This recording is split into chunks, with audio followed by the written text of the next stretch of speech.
We need to talk about this. Now, in my experience, there are two types of people when it comes to the Logitech G502 mouse. People that love it and people that hate it. Though I'm on team love it, I can definitely understand where it falls short as a hardcore gaming mouse. The original wired G502 came out sometime in 2014 and made quite the splash in the gaming scene thanks to the now iconic silhouette. And though we've seen plenty of revisions, we didn't get the Lightspeed version until 2019. I was using the massive Corsair Dark Core Pro wireless, which came in at just over 130 grams when I found myself in need of a new mouse. So after a quick trip to the local micro center, I came home with the 502 Lightspeed and was immediately in love with the feel of my new 114 gram powerhouse. Now, many popular wired gaming mice come in around that 50 or 60 gram mark, so I'm well aware that the G502x Plus is still a tank at 106 grams. That being said, the weight's moving in the right direction, and I need my wireless. I've had this for a few weeks, so I'm ready to get it out of the box and start using it. Let's go! Alright, so right off the bat, I don't actually remember what the packaging looks like, but this feels like Logitech packaging. I mean, does it ever really look different than that?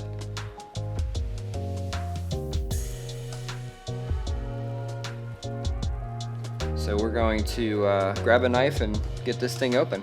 Now, I do have the 502 Lightspeed on hand, just to do a little comparison. Though we won't actually be hooking it up, I plan on actually using it for a week or so before I really make any final decisions on it. Let's get this thing out. I plan on maybe doing a follow-up, but maybe not. So open the box and there you have it, mouse. Okay, review over.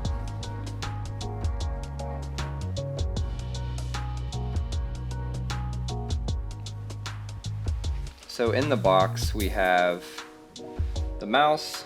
Of course, we have our dongle. And what is this?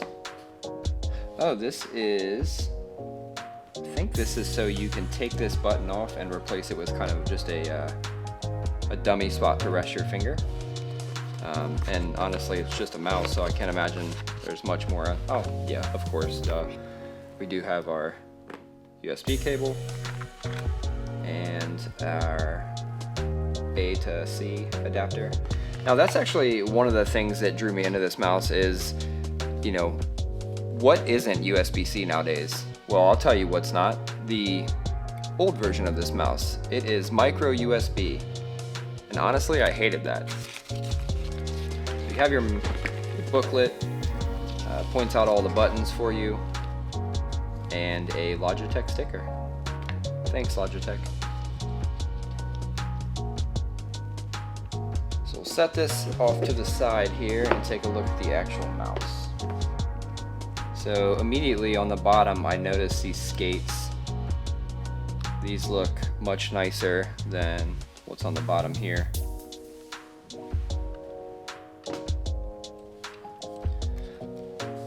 I'm gonna have to get a nice peel.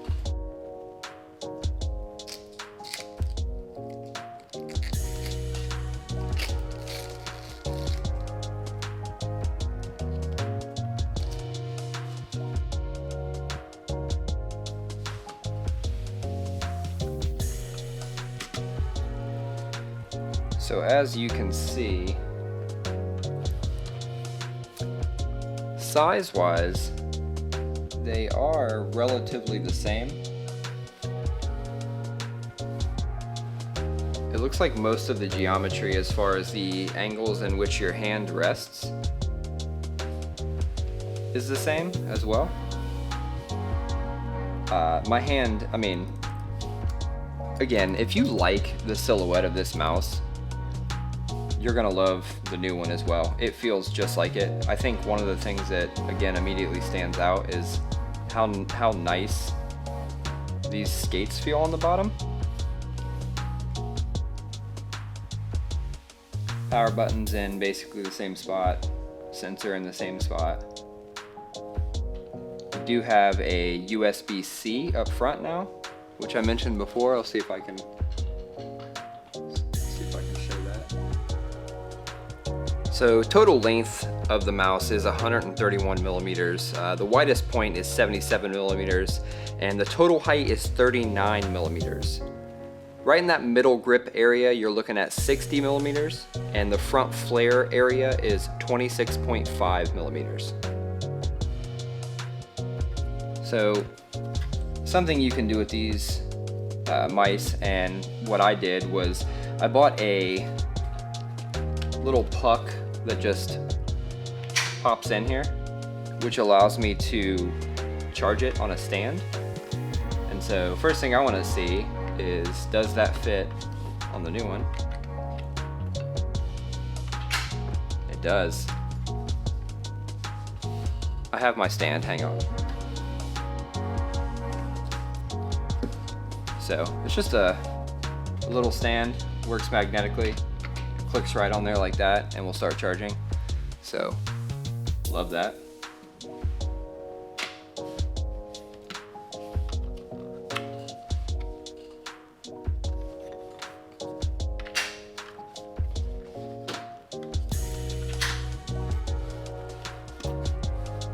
I have a tendency to drag my finger across the mouse pad when I'm gaming, and so that's what originally drew me to the Corsair, and also drew me to this, is having that little thumb spot where you can just easily glide your hand and not worry about dragging your thumb. This little side button here, I believe it's actually reversible. Yeah, just magnetic, it pops off. You can reverse it, put it on the other way, see if you like the feel of that better.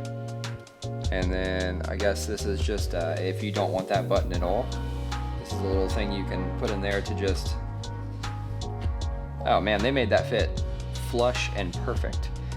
However, I use that button quite a bit. I've mapped various things in games to it, so I will be keeping this on as it is definitely needed for my games.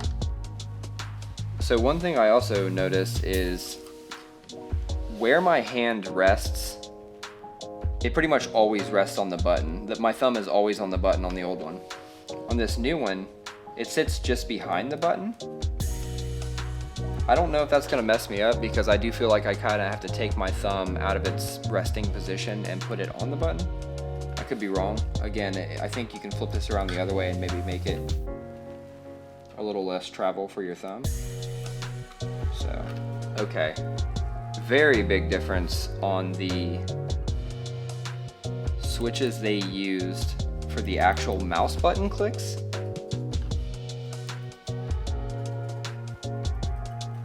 These ones, the new ones actually feel like they have a little more travel. But a very satisfying click nonetheless. Now, the texture of the mouse wheel actually feels much better. I like the smoothness of the new one compared to the old one. But I think maybe it does feel like a slightly cheaper material. Like the mouse wheel doesn't feel quite as beefy. But I mean, I don't foresee myself breaking a mouse wheel. It does look like also on the old one there's a little more surface area to kind of rest your finger. Maybe supports it a little more. This one's kind of, you know, think like a bike tire, how it's kind of arched. So this one feels a little more arched, but the smooth rubber feels great. And you'll notice up here that they, you know, for whatever reason they filled this area in. I actually prefer the shape of this with it filled in, but I would imagine that that adds some level of unnecessary weight.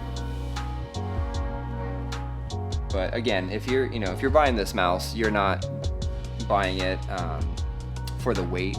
It's still over 100 grams, which I'm an adult, so that's fine. I always see these people that constantly rag on this mouse for being over 100 grams, and it's like, can you not move your arm fast enough because of the extra 40 grams on the mouse? I don't know. It seems like a trivial thing to rag on the mouse about. And now in the hand, I can definitely feel a difference in weight. And I'm pretty sure it's only about 10 grams difference, but it feels much more than that. Let me just switch hands, make sure. Yeah, it feels like a more drastic difference. We'll be using this mouse over the next week, see how I feel about it. Let me know in the comments what you think of the 502. If you are a returning viewer, thank you for stopping back. If you are new here, please consider subscribing and supporting the small channels as we continue to grow.